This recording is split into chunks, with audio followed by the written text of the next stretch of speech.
ভাইপোর যে লোকসভা কেন্দ্র, সেই কেন্দ্রের এবার একটি স্কুলের ছবি আপনাদের সামনে তুলে ধরছি। ডায়মন্ড হারবারের বাগদায় জরাজীর্ণ সেই স্কুলের অবস্থা। প্রাথমিক স্কুলের সেখানে ছোট ছোট বাচ্চারা পড়াশোনা করতে আসে, তার টিনের ছাদে ফুটো। একটা স্কুলের ছাদ, সেটা টিন দিয়ে তৈরি করা, সেই বৃষ্টিতে সেই ছাদ ফুটো হয়ে গিয়ে টিনের ছাদ থেকে ক্রমাগত জল পড়ে যাচ্ছে। ভিজে স্যাঁতস্যাঁতে স্কুলের মেঝে, কোনো পরিষ্কার পরিচ্ছন্ন পরিবেশ নেই। স্কুলের অবস্থা প্রায় ভগ্নপ্রায় দশা। পড়াশোনা কি করবে এই পরিস্থিতিতে শিশুরা?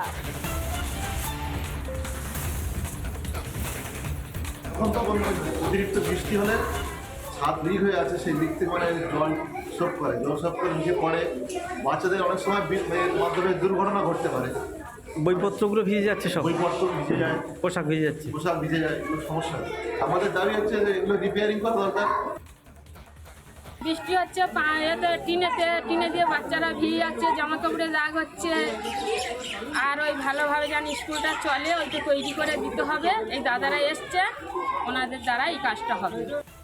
বহুত দিন ধরে এই স্কুলটা পড়ে আছে, আর কেউ তো কোনোদিন তাকায়নি। বাচ্চারা ঠিক মতো বসতে পারছে না, টিন থেকে জল পড়ছে, ঠিকভাবে ক্লাসও হয় না, স্কুলে মাস্টারও নেই। আর যেহেতু একদিকে একটা স্কুল হয়েও তার মেজ আজও পর্যন্ত হয়নি। আজ 20 বছর কেটে গেল, আজও পর্যন্ত হয়নি। বাচ্চারা এই বৃষ্টি দাঁড়িয়ে ভাত নিচ্ছে, ভিজছে, ভাত মেখেও পড়ে যাচ্ছে। এই করে দুটো বাচ্চার পায়ে চোট হয়েছে, আপাতত শরীরটা হসপিটালে দেখানো হয়েছে। তাতেও কোনো মানুষের চোখ খোলেনি। এতদিন তো অনেক এলো, কারো চোখ খোলেনি। যাই হোক, আমি চাই স্কুলের মাস্টার বাড়ুক, বা আমাদের স্কুলটা যাতে না কোনো বাচ্চার অসুবিধা হয়, পড়তেও অসুবিধা হয়, তারা যেন ভালোভাবে সুস্থভাবে পড়তে পারে। ভাইপোর লোকসভার এই স্কুলের অবস্থা আপনারা একবার দেখুন। সেখানে ছাদ ফুটো হয়ে গিয়েছে, স্কুলের মেঝেতে জল পড়ে রয়েছে, পড়াশোনা করার কোনো পরিবেশই নেই। আমাদের প্রতিনিধি বরুণ স্কুলের যে ছবি তুলে ধরেছে সেটা দেখাই আপনাদের।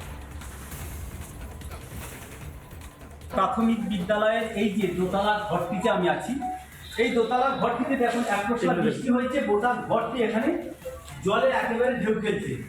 এই যে জলটা আমরা এই যে জলে এই যে নিচে এই যে জলগুলো আছে, সেই জলগুলো আবার তীরে গিয়ে এই ছাদ ফুটো হয়ে নিচে সেখানেও পড়ছে। এখানে তো ছাত্রছাত্রীদের নিয়ে কোনো ক্লাস করতে পারেন না স্যার, উল্টে যখন নিচে গিয়ে তাদের বসিয়ে পড়াশোনার কাজ করানো হয়, সেখানেও ওই ছাদ চিয়ে জল পড়ে সেগুলো ভিজে যায়। এই জায়গা থেকে চিয়ে জলগুলো এই একেবারে নিচে গিয়ে পড়ে। আর এই যে ছাত্রছাত্রীরা যারা আছে, এদের এই যে পোশাক, এদের ব্যাগ, এদের বইপত্র, এগুলো সব ভিজে যায়। যারা শিক্ষকরা বসে থাকেন তাদের গায়েও এই জলগুলো পড়ে, যার ফলে পঠন পাঠনের ক্ষেত্রে খুব সমস্যা দেখা দেয়। নতুন সরকারের কাছে তাদের আবেদন যে তারা যেন এই স্কুলের এই সংস্কারের কাজে হাত দিয়ে পঠন পাঠনের উপযোগী করে তোলে, এবং ছাত্রছাত্রীরা যারা সুষ্ঠুভাবে এই গ্রামাঞ্চলের হতভাগ্য দরিদ্র পরিবার এবং মধ্যবিত্ত পরিবারের ছেলে মেয়েরা তারা এসে যাতে পঠন পাঠনের একেবারে সুযোগ সুবিধা পায়, সেজন্য আবেদন করেছেন। রিপাবলিক বাংলার জন্য বরুণ হালদারের রিপোর্ট, দক্ষিণ 24 পরগনা। রাজ্যে পালাবদল হতে নতুন সরকারের কাছে অবিলম্বে সংস্কারের দাবি জানাচ্ছে এলাকাবাসী থেকে শুরু করে স্কুল শিক্ষকরা। এই বিষয় নিয়ে স্থানীয় বিজেপি নেতৃত্ব তারা কি জানিয়েছেন, শুনবো।